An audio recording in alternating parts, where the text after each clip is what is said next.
jirtu saba Waaqayyoo, nagaan Waaqayyoo bakka jirtan hundumaatti ayyaanniif araarri Waaqayyoo Waaqa jiraataa bakka jirtanitti isinii wajjinaa jiraatu jecha karaa addaa immoo sagantaa furtuu dhugaa kanarratti argamuudhaaf hundumti keessan nagaan Waaqayyoo isinii baay'atee araarri isaas fayyaanni isaas isinii baay'atee har'a immoo umurii argannee walii wajjin laayinii kanarratti walii wajjin sagalee Waaqayyoo akka dhaggeeffannuuf akka wal irraa barannuuf Waaqayyo hiree kana waan nu kenneef galanni Waaqayyoof haa ta'u.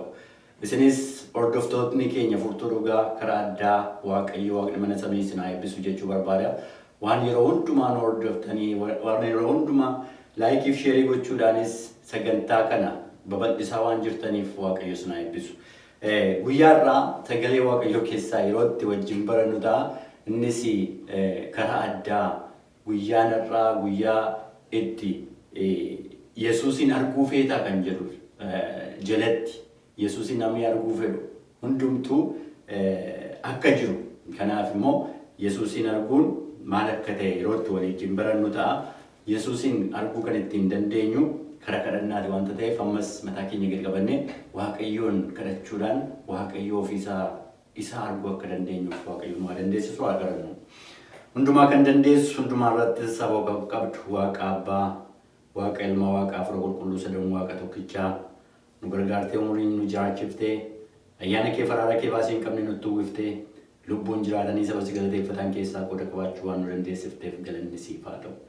Ammas yaa Waaqayyo si feenee dhufneerra, si barbaacha dhufneerra, yaa Waaqayyo sirraa dhaga'uu dhufneerra, si arguu dhufneerra, ija keenya nu bantee, qalbii keenya nu bantee, yaa Waaqayyo sirraa yeroo barannu hundumaatti Hafuurri Qulqulluun onnee keenyatti ergaa kana akka dubbatuuf jaalala kee haa ta'u. Gurri ergaa kana dhaga'u hundumtuu maqaa Gooftaa Yesuus Kiristoosiin kan eebbifame haa ta'u. Yaa Waaqayyo lubbuun keessumatti kadhannaa addaa qabdu. Yaa Waaqayyo karaa addaa kan si barbaaddachaa onneen si barbaaddachaa jirtu. Karaa addaa hordoftoota keenya yaa Waaqayyo dhibboo isaanii hundumaa kan beektu ati Waaqayyoodha. Dhibboo isaaniitiif yaa Waaqayyo deebii akka taatu ergaa kana keessaan akka itti fayyadamtu akka isaaniin eebbiftu ergaa kanas akka lubbuu keenyatti dabarsitu nus irraa barannee sitti jiraachuu nu dandeessis maqaa Gooftaa Yesuusiin ameen. Yesuusin arguu ni feetaa jedha.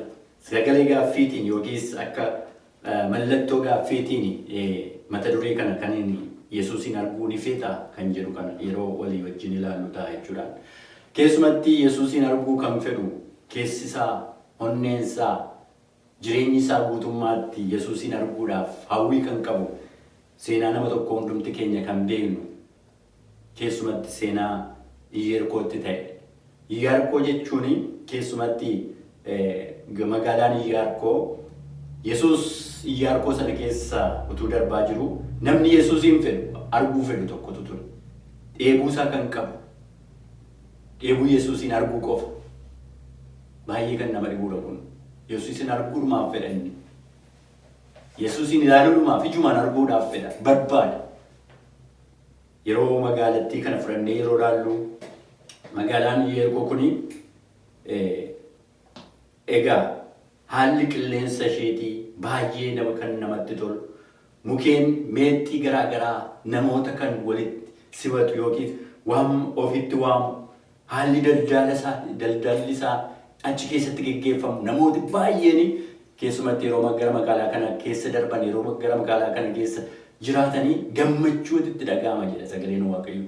Yeroo garaagaraa gara magaalaa kana dhufuudhaaf namoonni barbaadan hedduunis wanti do'atan illee gaarri gurguddaan gaara sanarratti akka qirtsii sheeppii qabu yookiis mallattoo garaagaraa kan qabu achitti irratti hojjetamee magaalaa sanaaf bareedina miidhagina ta'e akka jiru argina jechuudha. Magaalaan kun egaa keessumatti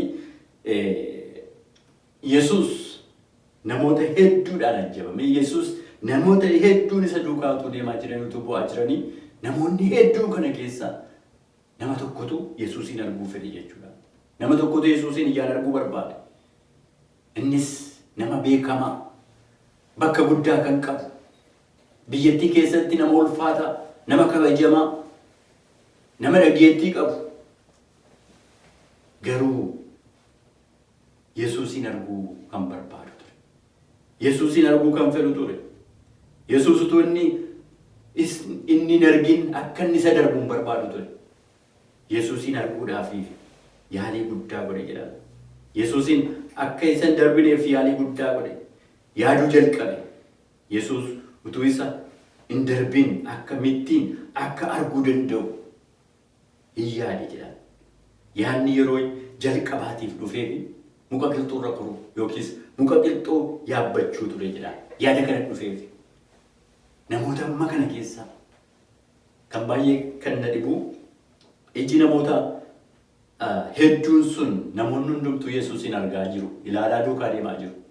Garuu ilaalchi nama kanaa adda ture jedhaan sagaleen Waaqayyo. Ilaalchi Zakkiyoos Yesuusin karaa ittiin ilaaluu fedhe, daandii ittiin arguu fedhe, daandii addaa ture jedhaan. Kanaaf muka qilxuus akka inni yaabbatu godhe. Haala nama beekamaatti biyya sanaatti egaa namni guddaan kun, namni beekamaan kun hojjaadhaan haga baabbatu malee nama ulfaataa kun akkamitti muka akka koru namallee maallaan jedhuun utuu isatti hin dhaga'amin muka koruu akka inni jalqabe argina. Beekamtii isaarraan kan ka'e baay'ee nama dureessas waan tureef naannoo Yesuusiin namoota baay'eetu ture. Haa ta'u malee Yesuusin arguudhaaf qabeenyi isaa sun, beekumsi isaa sun, beekamtiin isaa sun Yesuusin arguudhaaf gara duubaatti isa hin deebifne jedhama. Yesuusin arguudhaaf gara duubaatti isa hin deebifne. Zakkiyoos kan yaachiseef yookiis Zakkiyoosin kan yaaddise kan isa yaachisee ture inni tokkoffaan maali? Yesuusin arguu qofa bakka jireenya isaa keessatti. Akkuma dubartittii ishee waggaa 12 dhiitte namoonni hedduun itti tuqu turan, namoonni hedduun Yesuusin hin tuqu turan. Namoota hedduu kana keessaa eenyutu na tuqe yeroo Yesuus maalallee guddaa achitti illee dubbateen argina. Har'as maalalleen kun mandaraa kana keessatti yeroo inni raawwataa jiru argina jechuudha.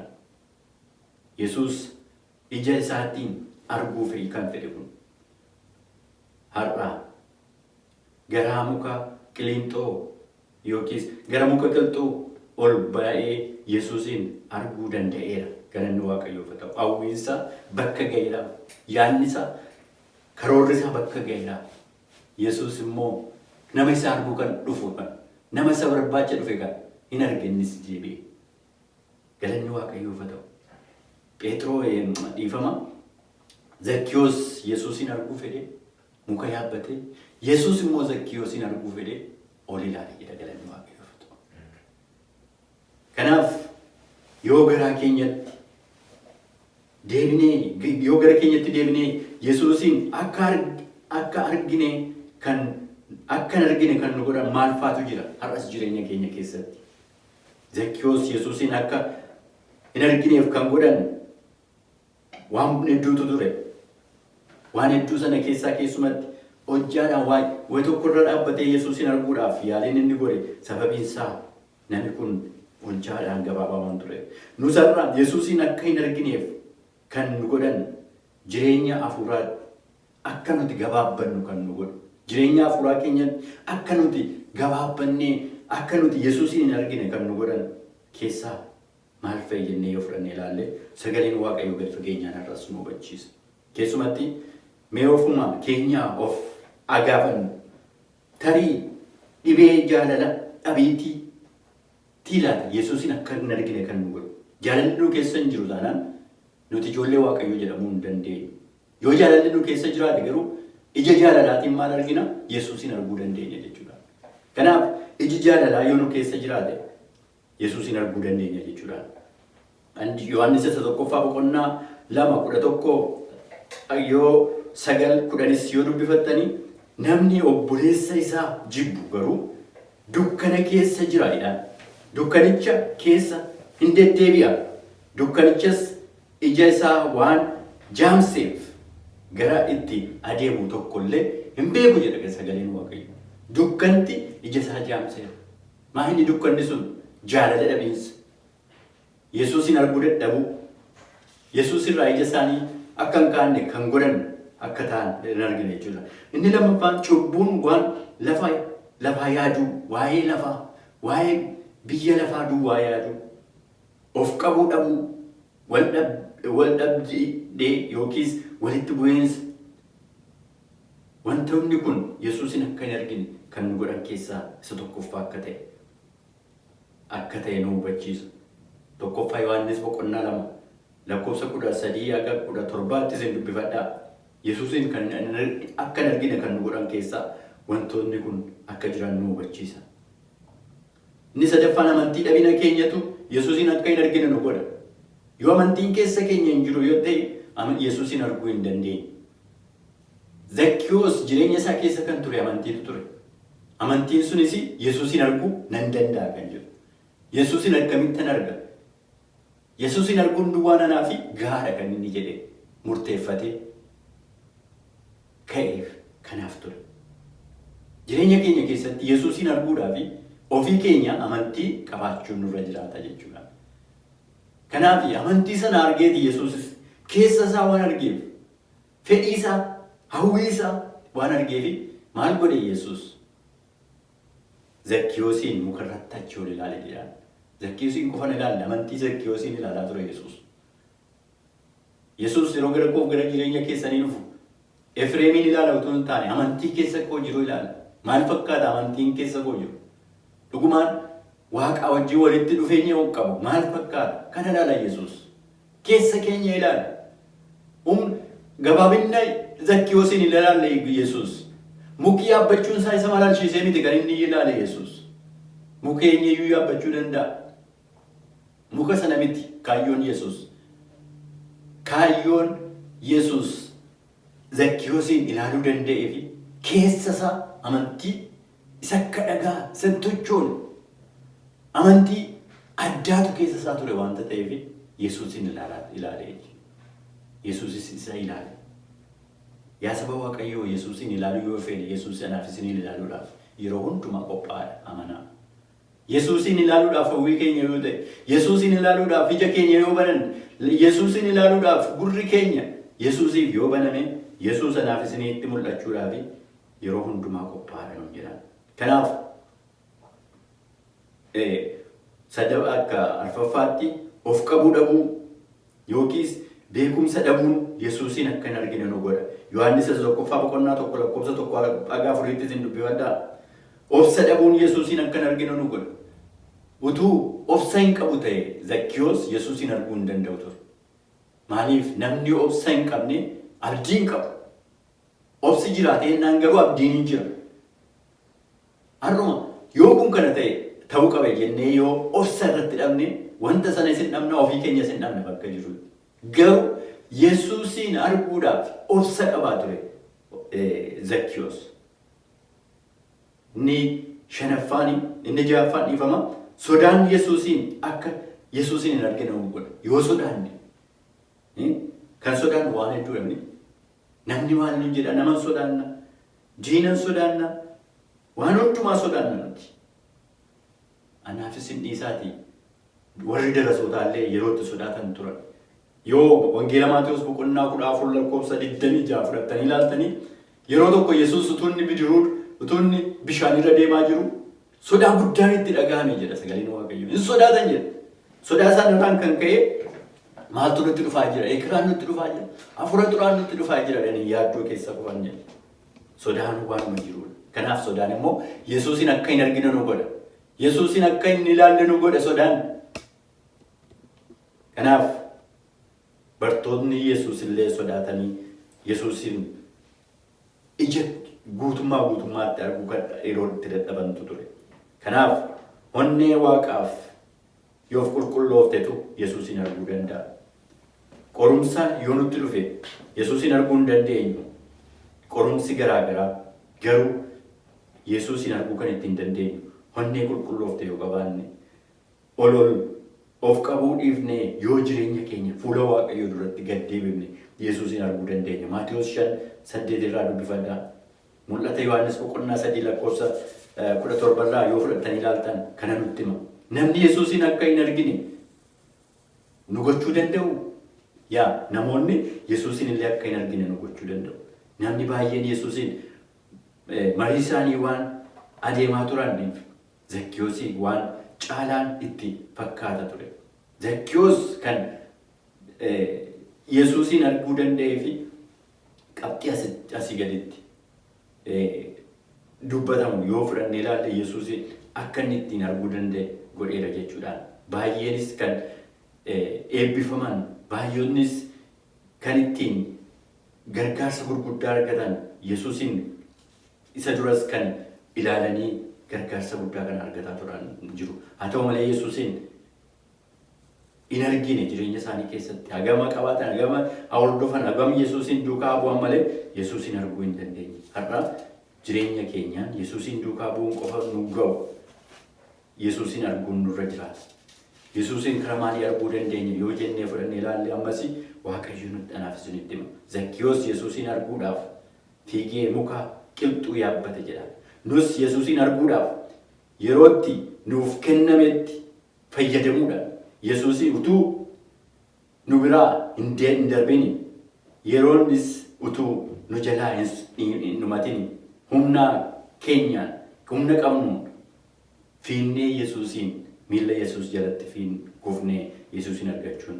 Yesuusin arguudhaaf fageenyacha guddaa jechuutu hin taane Yesuusin arguudhaaf ija keenya duwwaa banachuun nurra jiraata. Har'a mukti nuti amantiidhaan yaabuun nurra jiraatu. Amantiidhaan qiliinxoon nuti amantiidhaan irra goruun nurra jiraatu muka maaliiti jennee yoo fudhannee ilaalle Yesuus kana mukni ittiin ol ba'uu dandeenyu inni tokkoffaan kadhannaadha. Muka sanatti ol nu baasuu danda'a kadhannaan. Humni kadhannaa maal akka ta'e waan beeknuuf. Inni lammaffaan sagalee Waaqayyoo dubbifachuudha. Ergaan sagalee Waaqayyoo kun yeroodhaa yerootti keessa keenya onnee keenya waan haaressuuf muka sana akka nuti yaabbannu nu godha. Inni sadaffaan dhugaa beeknetti jiraachuudha. Dhugaa sabarreetti isa dubbifannutti jiraachuudha. Inni arfaffaan of qabuudha. Inni shanaffaan of tuulummaarraa fagaachuudha. Inni ja'affaan abboomamuu. Inni torbaffaan gad of qabuu, obsa qabaachuu, fedhii qabaachuu, honneerraa Yesuusin barbaadachuun Yesuusin akka nuti arguu dandeenyu nu godha. Kanaaf Yesuusin arguudhaaf wanti kanaa gaditti dubbise hundumtuu Yesuusin akka nuti arginu kan nu godhudha. Isarras kan biraanis jiraachuu danda'u. Har'a jireenya koof jireenya keessan keessatti Yesuusin akka nuti hin argine kan nu godhan gara duubaatti adiif. Gara duubaatti adeemifnu Yesuusin akka arginuuf garuu karaa jalqabnu. Kanaaf jireenya koof jireenya keenya keessatti kadhachuunis kan nurra jiraatu Yesuusin arguudha waanta ta'eef Yesuusin argine mana keenyatti hafeerre jireenya keenya keessatti hafeerre jireenya bara baraasan argachuu akka dandeenyuuf Waaqayyo hunduma keenya haa dandeessisu haa kadhannu. Galanni ulfinni siif haa ta'u Yesuus si arguu feena jireenya keenya keessatti. Si arguu feena yaa Waaqayyoo karaa addaa kan ittiin si arguu dandeenyu ija hafuura qulqulluu kan nu banuu danda'u si'uma. Kanaaf iji hafuura qulqulluu nuuf banamee si argine ulfina keef galata kee fuula kee dura dhaabbachuu akka dandeenyu hunduma keenyaatti gargaara. Ayyaana kee faraara keetiin nu eebbisi. Yaa Waaqayyoo si arguu feena jireenya keenya keessatti yaa Waaqayyoo. Keessumatti laayinii kanarrattis kan argaman iji si arguu fedhu hundumtuu maqaa Gooftaa Yesuus Kiristoosii jedhii atitti mul'achuun jaalala kee haa ta'u. Jireenya keenya keessatti ati ol jedhi nummoo gadi jennee siin ol qabuu akka dandeenyuuf nu gargaara. Dhuma keenya nu bareechi maqaa Gooftaa Yesuus Kiristoos irraa nuuf dhaga'i. Ameen.